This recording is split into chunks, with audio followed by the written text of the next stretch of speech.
Cantiknya. Halo. Kurang perawatan Kak, maklum corona. Mahal. Gimana sehat kalian? Dari Pontianak. Halo Pontianak. Wow, lintas pulau banget nih. Dan saya malam hari ini sangat happy ya melihat ada banyak sekali pribadi-pribadi yang bisa join di acara Girls Talk ini. Tak ku andalkan kekuatanku. Oke, kita mulai dari sekarang. Boleh diperpanjang itu BBF itu apa ya? Kita nggak tahu. Ini film drama. Wah, ini pada zamannya ya, namanya ya. King Eternal Monarch. Wah, seru banget ya kalau sister kuis Korea gini ya. Membahas tentang ini supaya jangan sampai kita menjadi kekejian bagi hati yang di Bible pride ya pride aja gitu ya, arogan aja gitu kan, tapi jarang yang bertram dari pride menjadi precious. Tapi yang ini sangat luar biasa ya, seorang laki-laki yang luar biasa di Bible, yaitu yang bernama Yusuf ya, teman yang suka keluar dari sekolah kan mereka mau jajan. Saya bilang, Bapak Guru, itu sih itu jajan di luar masa kan nggak boleh ya. Jadi saya karena sebenarnya di hati saya anak yang lebih baik daripada mereka, saya lebih obey kayak gitu ya.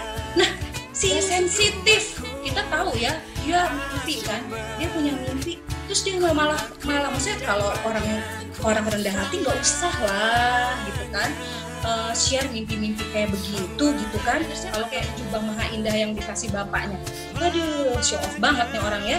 Akibatnya nggak sensitif, orang yang nyebelin, tukang ngadu, mana ada yang suka guys ya kan. Orang yang sombong kayak kamu, dari anak yang sangat disayang, anak yang wah udah kayak porselen mungkin ya, tiba-tiba harus masuk penjara dan nggak ada salah. Dia bilang sekali-sekali bukan aku ya, sekali-sekali bukan aku yang menginterpretasikan mimpi tapi Tuhan.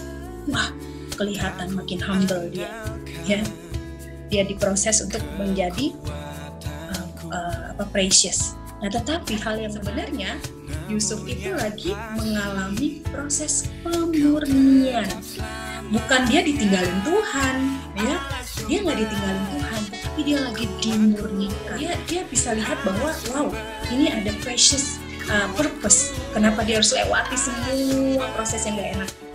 Kecongkakan mendahului kehancuran dan tinggi hati mendahului kejatuhan. Ketika saya menjadi artis, saya menjadi orang yang sangat congkak, sangat sombong, saya merendahin orang banget, saya merendahin orang tua saya, keluarga saya merasa gue masih muda tapi gue bisa punya ini ya. Dan akhirnya puji Tuhan baik, saya mendapat kesempatan untuk bisa Bible study ya. Bible study apa sih ya? Belajar tentang firman Tuhan ya.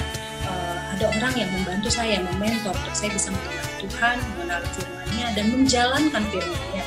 Dan saya sangat bersyukur karena Bible study itu benar-benar mengubah hidup saya, benar-benar mengubah hati saya, mengubah tujuan hidup saya bahkan, dan saya bisa melihat betapa kasih Tuhan itu begitu luar biasa ya.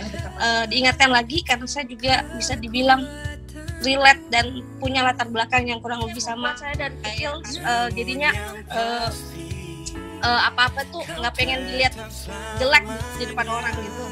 Tapi saya bersyukur kan benar ada komunitas yang membentuk saya, mengasihi saya, ada orang-orang yang ngajarin saya bagaimana Tuhan melihat saya tuh sama seperti yang lain. Semuanya kan dari Tuhan untuk Tuhan gitu. Tapi thank you banget sudah diingatkan pada malam hari ini. Terima kasih. Betapa Bible itu punya satu supranatural power yang bisa kayak beyond apa yang kita bisa pikir kayak gitu ya.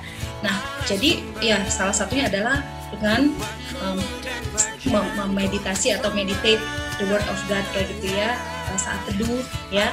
Pada saat itu memang salah satu dosa pada saat saya Bible study, dosa yang paling ini saya adalah tentang kesombongan itu, sehingga dengan semakin saya tahu hati Tuhan, sehingga saya juga mau mengejar supaya saya jangan sampai bertentangan dengan hati Tuhan itu gitu ya. Nah, ada salah ya menentang orang-orang yang sombong. Coba bayangkan Tuhan menentang kamu kita nih siapa gitu kalau kita ngebayangin Tuhan menentang kita. Aduh, hidup kita berabe deh gitu, Mbak. Jadi karena memang kesombongan itu kayak sesuatu hal yang sangat lengket di diri aku harus terbuka juga.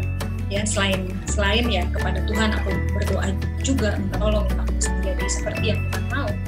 Yang berikutnya adalah aku juga bersyukur punya kayak sister lah ya, rohani di dalam Tuhan.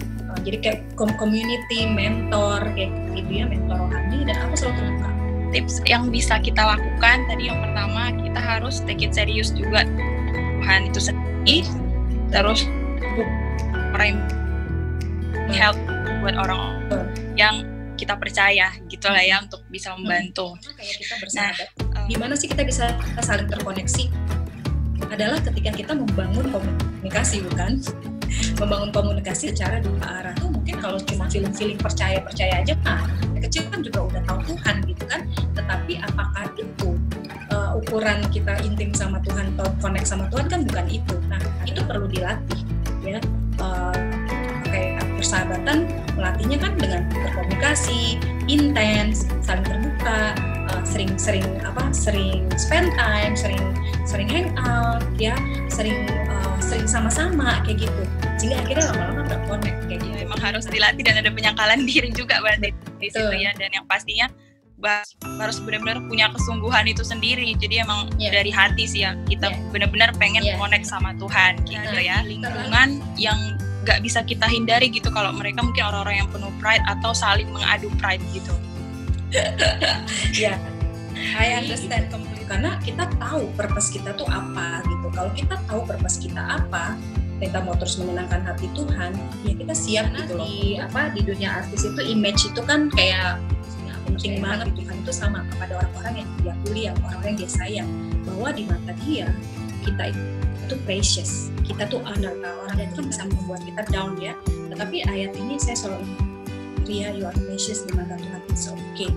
Walaupun orang bilang kamu begini saya karena itu udah kebiasaan, saya nggak sadar udah hidup di dalam Tuhan, saya masih lakukan itu gitu. Nah terus ya, yang menyebabkan ada satu kota tuh pada mati gitu kan. Nah terus saya gini, udah out katanya orang yang menyenangkan hati Tuhan kayak gitu kan. Di hati saya tiba-tiba ada suara di hati saya, lu juga sama. Menyenangkan hati dia, kalau kita memang stay close sama dia, Tuhan itu bisa menyelidiki hati. Thank you banget buat lessonnya. Ya, bisa lebih berwarna. Arya kayak Pak. Nggak Abdul lah kalau nggak suka nyanyi dikit. Boleh banget. boleh banget. Inilah yang ku punya, hati sebagai hamba yang mau taat dan setia padamu Bapa, kemanapun ku bawa, hati yang menyembah dalam roh dan kebenaran sampai selamanya.